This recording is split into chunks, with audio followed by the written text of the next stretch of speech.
हिस्सा बन के मैं जैसे उन्होंने पूरी दुनिया को एक करके हमारी ताकत बने, उसी तरह हम पूरी दुनिया को एक ताकत की तरफ ले जाएं और अपनी पावर, अपनी क्षमता से, अपने हुनर से, अपने विचारधारा से दुनिया को एक अलग दिशा दें। जो चीज़ें हमारे बीच में अभी तक हम अधूरे हैं, मैं हमेशा कोशिश यही रहा है कि जिस तरह मैं मुंबई शहर में रह के अपने बच्चों का परवरिश कर रहा हूँ, अच्छे स्कूल दे रहा हूँ, अच्छे अस्पताल दे रहा हूँ, उसी तरह हमारे बिहार के बच्चों का भी भविष्य हमारे बच्चों की तरह तय हो और हमारे बच्चों को बाहर गांव ना जाना पड़े। और उस विचारधारा में हमेशा भैया आगे रहे हैं और आप लोगों ने 17 महीने में इनका कारनामा देख ही लिया था। तो एक बार बदलने की जरूरत है और उस बदलाव में मैं थोड़ा सा एक मेरा भी हिस्सा हो और मैं उस सरकार को बदलने में और एक अलग दिशा में ले जाने में और एक बेहतर सरकार बनाने में एक मेरा योगदान हो, उसी के लिए मैं भी जुड़ा हूँ भैया से। और आज से नहीं, आज तो मैं आप लोगों के सामने पब्लिकली हुआ, बट मैं हृदय से और दिल से हमेशा से मैं इस परिवार का हिस्सा रहा हूँ और हिस्सा ही नहीं बल्कि एक परिवार का बेटा भी हूँ। मैं एक छोटा बेटा की तरह हमेशा प्रयास रहा हूँ और चाचा का आशीर्वाद हमेशा मुझे मिला है, राबड़ी माता का आशीर्वाद मिला है, दीदी का मिला है, भैया का मिला है, बल्कि इस समाज के और इस परिवार से जो मुझे प्यार मिला है, शायद वो मुझे बाकी जगह मिले या ना मिले, उससे मुझे कोई फर्क भी नहीं पड़ता। बट मैं हमेशा प्रयास करता हूँ कि एक बेहतर दिशा में जो चीजें चल रही है, आज आप सब लोग बदलाव चाहते हैं, मैं ही नहीं, मुझे लगता है कि पूरा बिहार बदलाव चाहता है और उस बदलाव में एक मेरा भी योगदान हो, इसीलिए इस बदलाव के साथ मैं भी जुड़ा हूँ। देखिए एक मिनट, जैसा इन्होंने कहा कि कोई एमएलए मुख्यमंत्री और सरकार बनाने की बात नहीं है, बल्कि हम लोगों को बिहार बनाने का काम करना है और हम लोग नए सोच के हैं, नया बिहार बनाना है।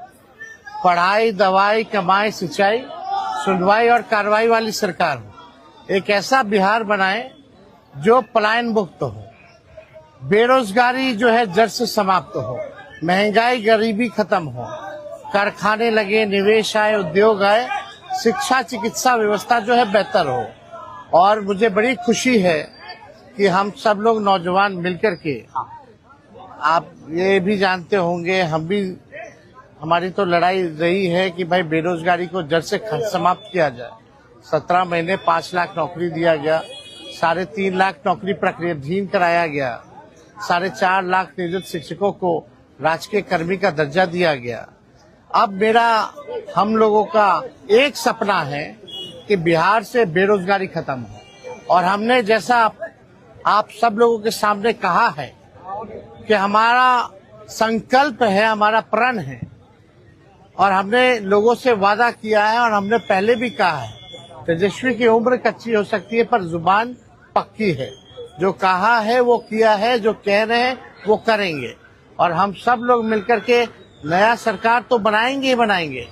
और 14 नवंबर के बाद से हम आपको बता दें कि 20 दिनों के अंदर एक कानून बनाया जाएगा और वो कानून ये होगा जो हमने पहले भी कहा था, जिस परिवार में सरकारी नौकरी नहीं है बिहार में, उस परिवार को एक सरकारी नौकरी हम लोग दिलाने का काम करेंगे। ये हम लोगों का संकल्प है और इसको सरकार बनते ही 20 महीने में जो है हम लोग जो है पूरा करने का काम करेंगे। तो कोई सवाल है तो पूछ सकते हैं। जी, कल आपने कहा कि अभी तक चुनाव लड़ने की बात नहीं हुई है, हमारी पत्नी नहीं बोली है। क्या हुआ कि एक दिन में पत्नी मान गई और फिर आज आप मीडिया के सामने आकर कह रहे हैं मना रहे थे? नहीं, देखिए जहाँ तक बात है, मैं पत्नी को जितना समझता हूँ उतना ही ये भी मुझे समझती है। इनको भी पता है कि ये मेरे साथ छठ तो मना लेती है, बट बिहार की बहुत ऐसी औरतें हैं जो अपने पति के साथ छठ तक नहीं मना पाती है, दिवाली तक नहीं मना पाती है, होली तक नहीं खेल पाती है। तो मैंने इनसे बोला कि बिहार बदलाव की तरफ जा रहा है, हम चाहते हैं कि हमारे यहाँ के माता बहन बेटी 24 घंटा अपने पति की सेवा करे और 24 घंटा अपने परिवार के साथ वो पति रहे, वो इंसान रहे। तो ये तभी संभव है जब हमारे यहाँ रोजगार होगा। तो उस बेरोजगारी को खत्म करने के लिए मैं आपको आगे करना चाहता हूँ। तब इन्होंने उस बात को समझा और उसके बाद हम लोग आए हैं और प्रयास है कि हर वो महिला, हर वो बेटी, हर वो बहन, हर वो भाई, हर वो बेटा अपने पिता के साथ रहे, हर वो बहन अपने पति के साथ रहे, हर वो भाभी अपने भाई के साथ रहे। तो मेरी ये प्रयास है कि आजीवन जिस तरह बाकी शहरों में लोग अपने पति पत्नी के साथ, अपने परिवार के साथ, अपने माँ बाप के साथ रह के और खुशियों के त्योहार में रहते हैं। उसी तरह हमारा बिहार भी कोई जाए ना, गुजरात के लोग यहाँ आकर काम करे, कलकत्ता के लोग यहाँ आकर काम करे, दिल्ली के लोग यहाँ आकर रोजगार करे। हम यही चाहते हैं और इस संवाद के साथ आप सबको भेज। चुनाव आप लड़िएगा या पत्नी लड़ेगी? चुनाव आप लड़िएगा या पत्नी लड़ेंगी आपकी? ये लड़े चाहे मैं लड़े, अर्धांगिनी है ना, एक ही बात है। देखिए, जीवन में पति पत्नी का जो प्रेम होता है ना, वो दुनिया में उससे बड़ा प्रेम नहीं है। माँ बाप के बाद अगर कोई संभालता है किसी बच्चे को, वो आपकी अर्धांगिनी ही होती है। तो मैं लड़ूं या ये लड़े, बात एक ही है। आरजेडी आपने क्यों चुना? आरजेडी बता तो दिए सर, एक ही चीज में क्या जहाँ बदलाव होता है वहीं मैं रुकता हूँ, वहीं रहता हूँ।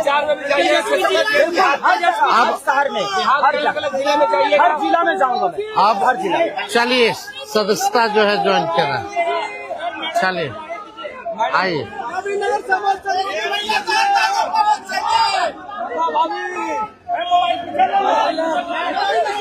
चलिए, बहुत शुक्रिया।